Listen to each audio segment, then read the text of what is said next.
Hey, Running Rail back here again. We're going to do an update on the tomatoes in the wire cage.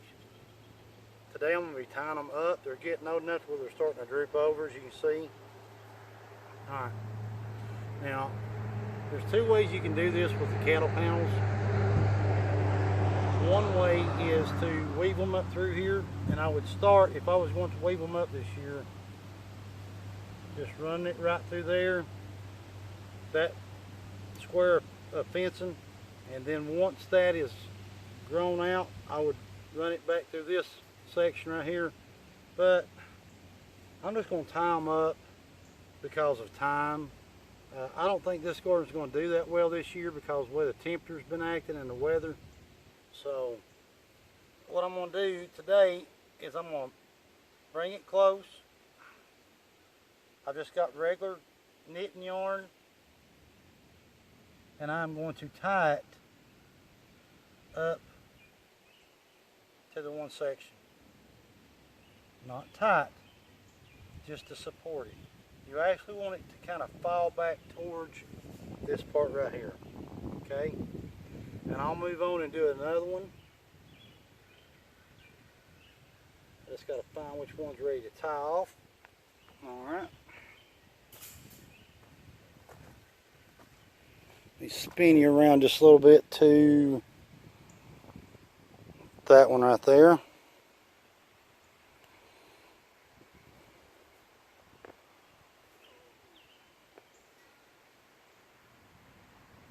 There. Maybe you'll be able to see that.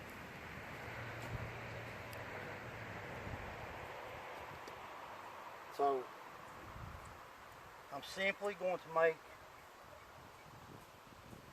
a loop between the fence and the tomato plant. Okay? And that was not long enough. Hang on one second. I have got yarn everywhere in this garden.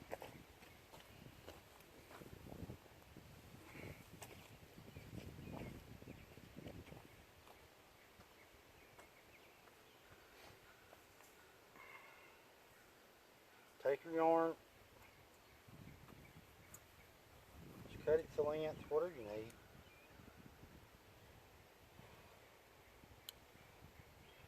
You notice there's not a lot of weeds in this garden right now because of the rain. But they'll take it over if I don't get back down here in a couple of weeks when it dries up. Not even a couple of weeks, a couple of days, and run a garden tiller through it. I'm going to find the sturdy part of the plant, usually where the branches come off at the top. I'm simply going to pull it back towards the fence and tie it off. And this will pull the plant to the fence, and as it goes on up in the growth stages, I'll be able to tie it off all the way up. And this right here should be, at the top of the fence is almost 6 foot, so 6 foot is a good size for a tomato plant. Okay, and that's it on tying your tomato plants up.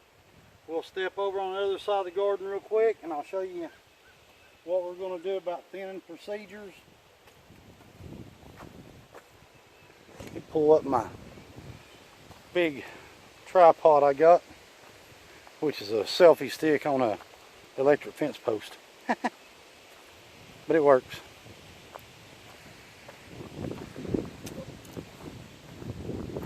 Oh, here's the thing.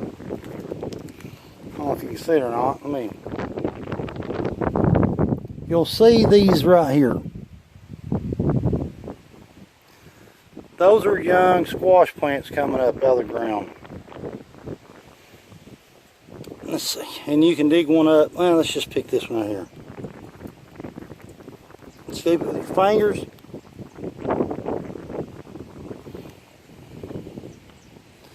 Squash plant. Okay. What I do with leftover seeds, that's like last year's seeds, and I've saved them through the winter time, I'll dump them. I try not to keep seeds longer than 2 years because they usually don't grow very good. And I've got some this year that didn't grow good, some corn seed. I don't think there's going to be a good crop of corn this year. However, if you have a hill, let's say Here's one. Let's say you had a hill that didn't come up. Okay? Like this one. What you're going to do, lay your plant up there, pinch out some dirt. Watch out, spider.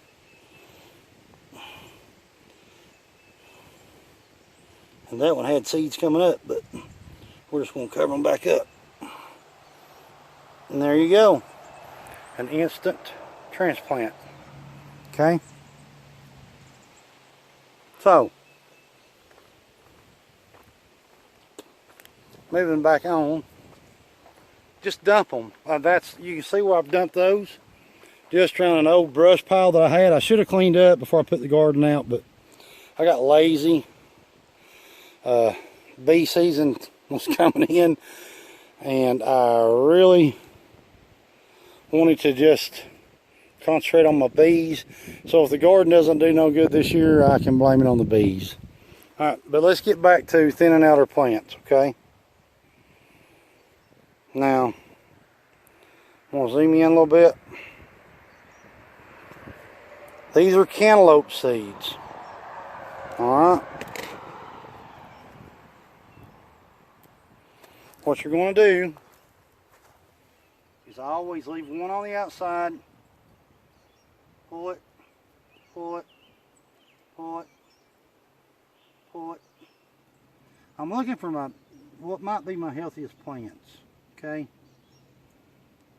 I know it seems like a waste. I know it does to me too, but it's got to be done, okay? Now I'll have 4 plants that I can watch grow within the next couple of weeks. And I may come back in here and thin it out to just 2 vines per hill, okay? You hear all these stories about these guys that clip off fruits and vegetables off the vines to make others bigger. This is a simple way of doing this, is just thinking of it like you are taking multiple plants from a food base and narrowing it down. That way the other smaller number of plants will benefit more from the food in the ground, the nutrients. Okay, so let's move you on to the next one. Go over it again.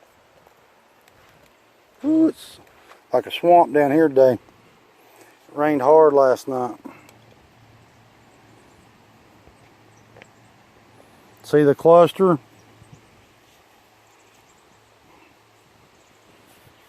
Right there are plants. That's where I'm going to go.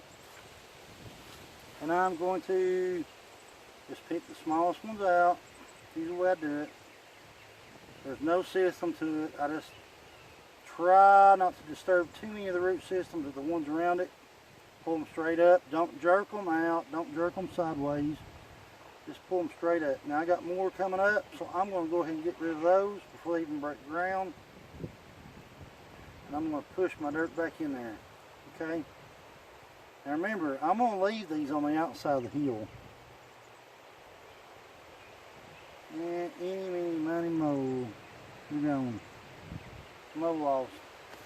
Okay. That's it from running Reb on tying up your tomatoes and how to thin out some of your plants to help them grow bigger and absorb more of the nutrients just by a few plants is better than 10 or 15 plants being in there sucking your compost, your organic fertilizer, whatever you use. Then you'll wind up with a bunch of plants that do not produce a bunch of fruit. This way you lessen the number of plants, it ups your yield, it makes these plants healthier because they're a stronger plant. And we do the same thing with okra, with green beans, corn, any of your garden seeds that you put out. If you overspread, overseed, then you need to go back and thin them out. It's better to overseed and go back and thin out. That way, if a seed doesn't germinate, there's more chances the seeds around it will. And I've had some of that this year happen. And the corn, I don't think the corn's going to do good, but I'm glad my dad planted some because I'll be robbing from him to pay for my winter eats. But anyway, it's running Reb. I'm going to get out of here because see if I can get you a shot of this weather coming in.